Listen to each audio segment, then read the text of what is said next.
ይሄው ቃሌን ጠብቄ ደወልኩኝ። ደወል ሳይሆን ለማግኘት ነው ቃል ገባኸው። ሃይ ነው ላገኝሽ ነው የደወልኩት። የምርህና እንደሌላው ጊዜ አታታልለኝ? አታስቢ አላታልሽም። ግን ብቻሽን ነይ።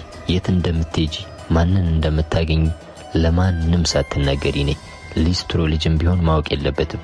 አንቺን ብቻ ነው የምፈልገው። እሺ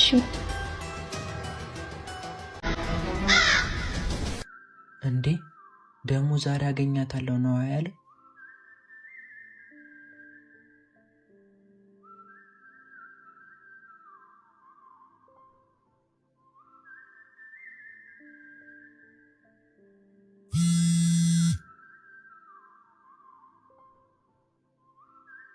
ወይ ያቤኒ ዜማዬ ደህና ነሽ? ደህና ነኝ። ለምንድን ነው የምትጫወትብኝ? ወይ በደንብ ቅረብኝ ወይ ደግሞ ራቀኝ። እንዲህ ከሆነ ድጋሚ አንተን ፍለጋ አልመጣም።